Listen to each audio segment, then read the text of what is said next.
बिस्मिल्लाहिर्रहमानिर्रहीम। अस्सलाम वालेकुम क्लास। आज का हमारा जो टॉपिक है वो है हाइड्रोजन स्पेक्ट्रम।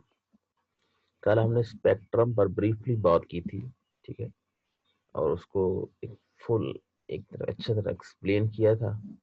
तो आज हम जो स्पेक्ट्रम की बात कर रहे हैं वो हाइड्रोजन की है कि हमने क्या क्या स्पेक्ट्रम में देखा, उसके दरमियान कैसे कैसे इलेक्ट्रॉन बाहर निकला, उसकी किस फॉर्म में एनर्जी खारिज हुई, फिर वो एनर्जी को हम किस तरह हमने स्पेक्ट्रोमीटर में देखा उसके ऊपर, ठीक है, और उसके में आंसर क्या है, वो कितने क्या, वो आज वो हाँ हम रिलेटेड करेंगे, इस मुतालिक पढ़ेंगे। तो पहले बताता हूँ कि हाइड्रोजन स्पेक्ट्रम क्या है। हाइड्रोजन स्पेक्ट्रम से मुराद है कि हमें जो बोहर एटॉमिक मॉडल ने हमें हाइड्रोजन के ऊपर उसने कॉन्सेप्ट दिया, तो हम वो हाइड्रोजन को लेके चल रहे हैं कि उसने कहा कि हाइड्रोजन एटम को उसने इसके लिए क्या किया, उसने एक डिस्चार्ज ट्यूब ली, ठीक है। अब उस डिस्चार्ज ट्यूब में उसने ना इसको हाइड्रोजन को उसके अंदर फिल कर दिया। उसने पहले तमाम किस्म की, जैसे कि हम पहले देखते थे कि हाइड्रोजन के अलावा एक वो डिस्चार्ज ट्यूब लेता था, उसके अंदर इलेक्ट्रोड लगाता था, कैथोड लगाता था, फिर उसके अंदर एक वैक्यूम पंप यहाँ लगा होता था, ठीक है। इस तरह इसको एक बैटरी के साथ जोड़ता था, ये सारा कुछ करेगा, ठीक है। लेकिन वो फिल क्या करेगा, इसके अंदर हाइड्रोजन गैस फिल कर देगा। जब हाइड्रोजन गैस फिल करेगा, जब इसके साथ करंट पास करेगा, तो उसके पास इसमें ना ब्लू कलर शो होगा, ठीक है। अब उस ब्लू कलर को हमने स्पेक्ट्रोमीटर के अंदर इसकी स्टडी करनी है, ठीक है। स्पेक्ट्रोमीटर के अंदर इसकी स्टडी करनी है, और हमने स्पेक्ट्रोमीटर की स्टडी में हमने देखा कि जब हम उसको एक एटम है, एटम मतलब एक हाइड्रोजन एटम है, हाइड्रोजन एटम को जब हम एनर्जी देते हैं तो वो एनर्जी क्या कर लेता है, एक्सेप्ट कर लेता है। तो वो क्या हो जाता है कि वो ग्राउंड स्टेट से ऑक्साइड स्टेट हो जाता है। मतलब कि हमारा ये एक न्यूक्लियस है, ये हमारा एक शेल है, ठीक है। एक हमारा और शेल बना लेते हैं, ठीक है।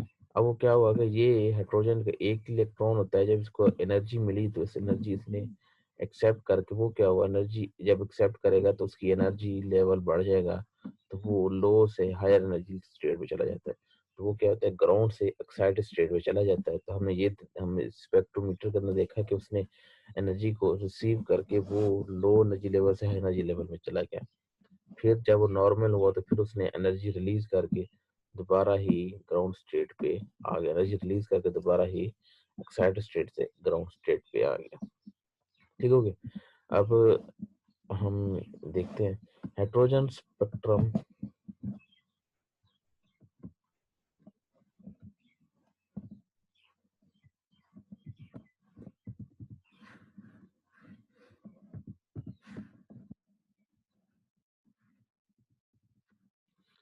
Hydrogen spectrum is an example of atomic spectrum. Hydrogen is filled in a discharge tube at very low pressure, and bluish light is emitted from the discharge tube. This light, when viewed through a spectrometer, shows several isolated sharp lines. These are called spectral lines. ये आप definition को पूछ सकते हैं कि spectral line की definition बताएं, तो आप बता सकते हैं the wavelength of these lines flee in the visible, ultraviolet and infrared reason. अब ये रीजन है कि कौन सा, एक विजिबल रीजन है, एक अल्ट्रावायलेट है और एक इंफ्रारेड रीजन है, ठीक है। अब विजिबल से जो कान नीचे होगा वो है अल्ट्रावायलेट, और विजिबल के जो ऊपर होगा वो है इंफ्रारेड, वो आगे हम डायग्राम में देखते हैं। These spectral line can be classified into the group called spectral line, spectral series, and these series are named after their discover as shown। अब ये जो हमारे पास विजिबल है, अल्ट्रावायलेट है और इंफ्रारेड रीजन है, इनको जिन लोगों ने, जिन साइंसदान ने इसके ऊपर काम किया, तो वो दरअसल साइंसदान ये नीचे लिखे हुए हैं। पहला है लेमन सीरीज जो कि अल्ट्रावायलेट रीजन को मुतालिक बताता है। एक है बाल्मर बाल्मर सीरीज जो कि विजिबल रीजन के मुतालिक बताता है। और तीन ये जो है पास्चर सीरीज, ब्रैकेट सीरीज और फन सीरीज, ये तीन हमें सिर्फ इंफ्रारेड रीजन के मुतालिक ही बताते हैं, ठीक हो गया।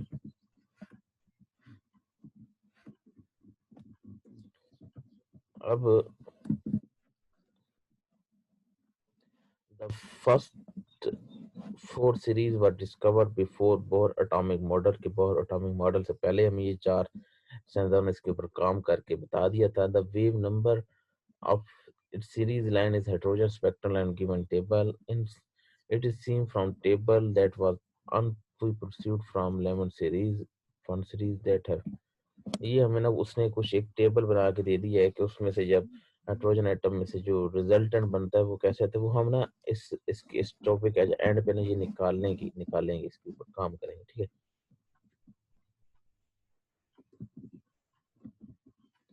ये एक सीरीज रीजन रीजन बता रहा है कि बालमर सीरीज इस रीजन में होती है, इंफ्रारेड रीजन इसका इस तरह होता है, वो आगे देखते हैं, ठीक है।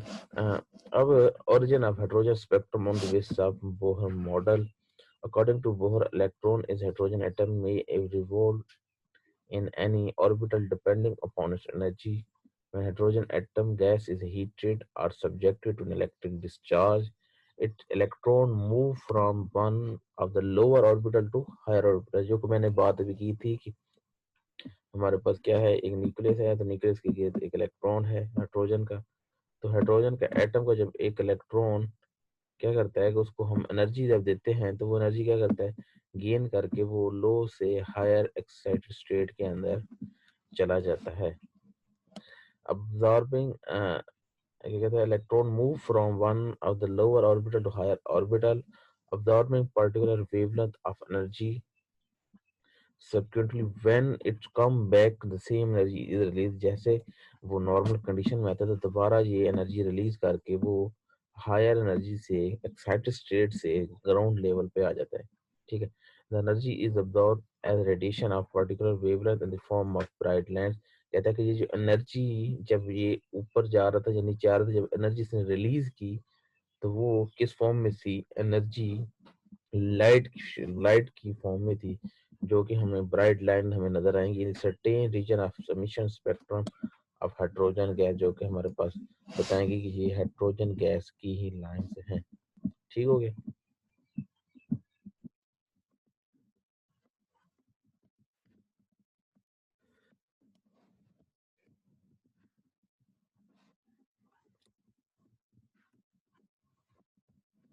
The spectral line of Lyman series are produced when the electron jump from n2 to 3 4, and similarly spectral line Balmer series were discovered in 1987, originated when the electron jump from 3 4 5।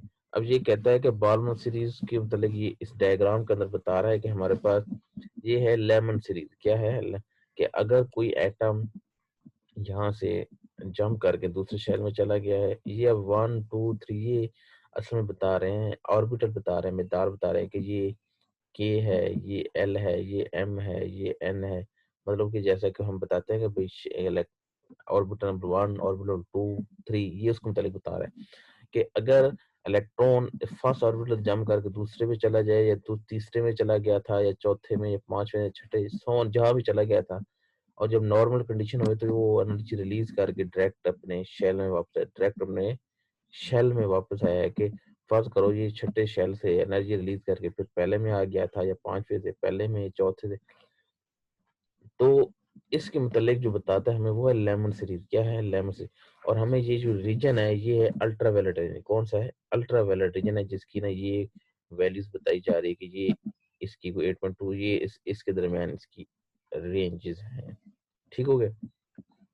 अब दूसरा है विजिबल रीजन। क्या है, spectral. अब second orbital जो है, अगर इससे कोई इलेक्ट्रॉन शायद चला गया हो तीसरे में या चौथे में या पांचवें जहां चला गया हो, और दोबारा वो नॉर्मल कंडीशन होने के बाद वो पांचवें से फिर दूसरे में आ गया हो, या चौथे से दूसरे में आया हो, तीसरे से दूसरे में आया हो, या तीसरे से दूसरे में आया हो, तो इस दौरान जो हमें लाइंस होंगी, अगर बुक में आप शायद देखें तो आपकी बुक में ना ग्रीन कलर वाली लाइंस होंगी, तो उससे मुराद ये है कि इसमें विजिबल रीजन है, ये हमें लाइंस नजर आती हैं जिसमें से इसके ऊपर कलर लगाए गए हैं, ठीक हो गया। ये कौन सी रीजन है, विजिबल विजिबल स्पेक्ट्रम, जो कि जिसने किसने इसके ऊपर काम किया, बाल्मर सीरीज। किसने काम किया, बाल्मर सीरीज। अब अगर मैं बात करूं कि शेल नंबर 3 ऑर्बिट नंबर 3 जो है, इसमें इलेक्ट्रॉन अगर वो चौथे में चला गया था, पांचवे में, छठे में, या सोन जिधर भी आया था, अगर उससे नीचे आते हुए तो अपने शेल तीसरे में आता है, पांचवें से तीसरे में, चौथे से तीसरे में आता है। तो इसके दौरान जो हमें साइंसदान ने बताया था वो पास्चर सीरीज था, फिर जो हमने था फंड सीरीज था और ब्रैकेट सीरीज, इन तीन ने इसके ऊपर काम किया और ये सब है इंफ्रारेड रीजन। कौन सा है? अगर हमें जो विजिबल रीजन, हमें विजिबल रीजन जो है ना वो इस रेंज में हमें नजर आता है, ठीक है। अगर ये रीजन विजिबल रीजन जो है इससे पहले की बात करूं, इससे नीचे की बात ये करूं, इस वैल्यू की बात करूं जो हमें नजर नहीं आता, तो वो होती है अल्ट्रा वायलेट रीजन। कौन सा है? Ultraviolet. और उससे जो ऊपर है वो भी जो हमें नजर नहीं आता, वो कौन सा रीजन है? वो है इंफ्रारेड रीजन। कौन सा है? Infrared reason. ठीक हो गया। अब आगे है condition of wave number photon spectral series by Bohr. The wavelength 1 or wave number v of the spectral line depend upon the quantity of energy emitted by electrons. Suppose an electron jump from n2 to n1 photon of light. अब वो कहता है कि हमने ये मालूम करना है कि हमारे पास एक ऑर्बिट है और एक इलेक्ट्रॉन था जो कि फर्स्ट से सेकंड में चला गया था। अब सेकंड से एनर्जी जब नॉर्मल कंडीशन हुई तो सेकंड ऑर्बिटल से दोबारा इलेक्ट्रॉन फर्स्ट ऑर्बिटल में है, सेकंड से दोबारा फर्स्ट ऑर्बिटल में जब आया तो इसने एनर्जी रिलीज की। एनर्जी रिलीज की तो ये लाइट की फॉर्म में एनर्जी रिलीज करता है। तो एनर्जी रिलीज की तो उसने कहा ये कितनी एनर्जी रिलीज करता है, तो इसको हम आज स्टडी करते हैं, देखते हैं कि वो कितनी एनर्जी रिलीज करता है।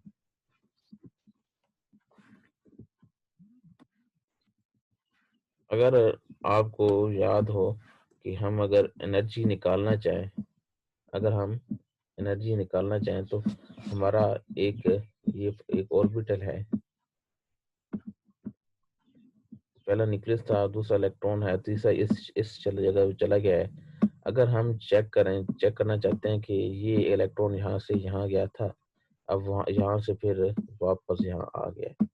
अब जब इसमें आ रहा है तो एनर्जी रिलीज कर रहा है, तो ये एनर्जी का डिफरेंस मालूम कर लेते हैं, E2 से E1 कर लेते हैं तो हमें एनर्जी का पता चल जाएगा कि वो कितनी उसने एनर्जी निकाली। ऐसे ही है, उस एनर्जी को निकालने के लिए हमारे पास ये फार्मूले हैं जो कि हम पीछे स्टडी करके आए हैं, देखते हैं कि वो क्या हिस्सा है।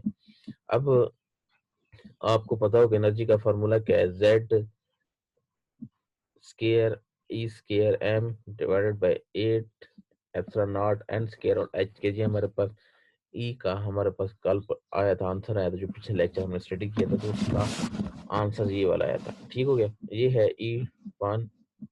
और हम अगर बात करूं E2 की तो उसका भी ये फार्मूला है। अब हमने मालूम क्या करना है? Delta E. क्या करना है? डेल्टा। डेल्टा ई किसके होता है? E2 minus E1। तो मैंने क्या लिखा? E2 minus E1।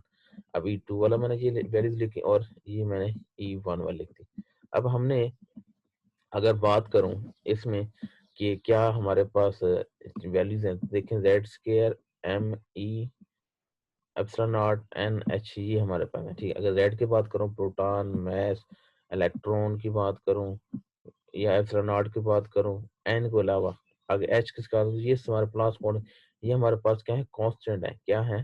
कांस्टेंट, जिनका हमें ऑलरेडी मालूम है। ऑलरेडी एन है हमारे पास नंबर ऑफ ऑर्बिटल। एन क्या है? नंबर ऑफ ऑर्बिटल, जो कि हमें उसके मतलब इंफॉर्मेशन देंगे कि वो ऑर्बिटल कौन सा है और कितनी ऑर्बिटल उसने एनर्जी रिलीज की। तो ये हमें इसके अलावा अगर मैं चाहूँ, मैथ का जो रूल है, अगर मैं इन तमाम को मैं बाहर ले लूँ, क्या कर लूँ? बाहर ले लूँ कांस्टेंट के तौर पर, तो हमारे पास आंसर क्या बनेगा? हमारे पास आंसर बनेगा कोई इस तरह का, जेड बाहर आ जाएगा, एम भी बाहर, ई की बाहर, इसकी बात करूं, इन दोनों में बात करूं, तो ये हमारे पास कुछ सारी वैल्यूज बाहर आएंगी और हमें एंड पे कुछ इस तरह का बन जाएगा।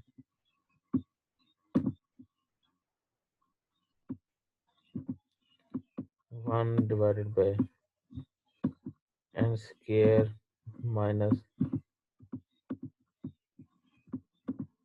ये भी एन स्केयर। अब हमें देखना है कि कौन सा पहले है। E2 है तो मैं बात करूँ, ये E2 की बात करूंगा, E2 का है और ये N1 का। ये हमारे पास एक अलग सा एक चीज आ जाएगी, बाकी हमारे पास इस तरह का कांस्टेंट इसके साथ वो आ जाएगा। ठीक हो गया। अब जो कांस्टेंट है उनका अगर हम मल्टीप्लाई डिवाइड करें तो हमारे पास जो आंसर आता है उसका आंसर है ये 2.18 10 माइनस 18 जूल। ये हमारे पास क्या है? उसका आंसर है, जो अगर इसके वैल्यूज को पुट कर दें तो हमें इसका आगे वैल्यूज मालूम कर सकते हैं। ठीक हो गया। अगर मैं बात करूं,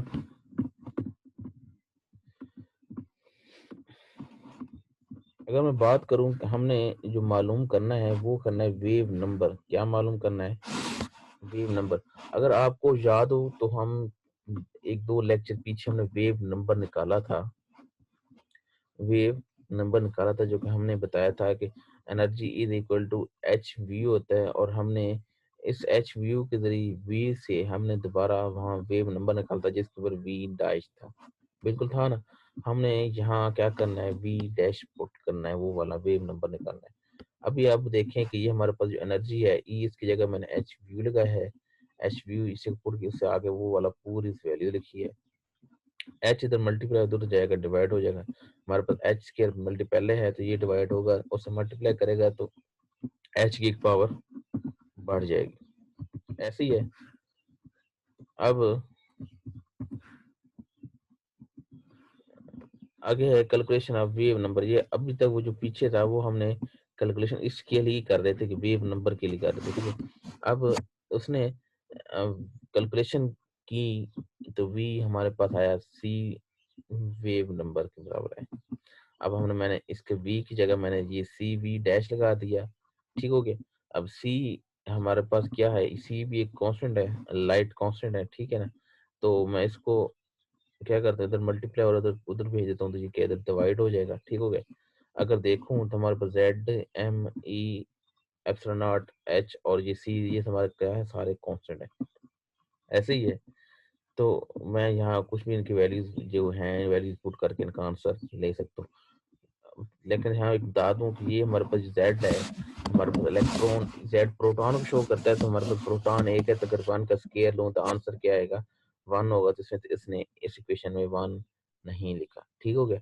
आगे बाकी इनमें से जो मल्टीप्लाई और डिवाइड करते हैं तो हमारे पास आंसर है वो हमारे पास ये आंसर आ जाता है। बाकी वन ओवर एन स्केयर और वन ओवर एन स्केयर, ये मतलब वन का है, ई वन का है और ये ई टू का है, और उसने पर वो लिखा है, पर मीटर लिखा है। तो इसका मतलब ये है कि इसका जो आंसर है वो आता है हमारे पास पर मीटर में आता है, मीटर इनवर्स में आता है।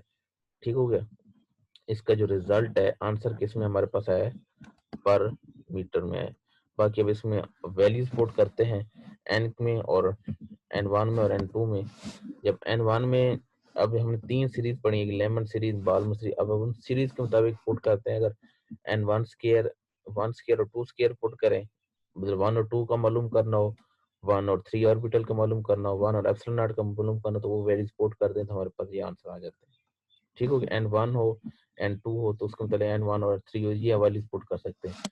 अगर बाल्मर की बात करूं तो हमें ऑर्बिटल टू से स्टार्ट होता है, तो ऑर्बिटल टू और थ्री का, टू और फोर का, टू और फाइव का, ये हम वैल्यूज पुट करें तो हमारे पास क्या होगा, आंसर आ जाएगा जैसा कि उसने बताया है। अब ये चीजें आपको जुबानी याद होनी चाहिए। ये एज ए शॉर्ट क्वेश्चन भी आ सकते हैं और एमसीक्यू तो आते हैं क्वेश्चन। ठीक है। तो आज का हमारा जो लेक्चर था वो यहीं तक था। इंशाल्लाह कल मिलते हैं। ओके क्लास, अल्लाह हाफिज।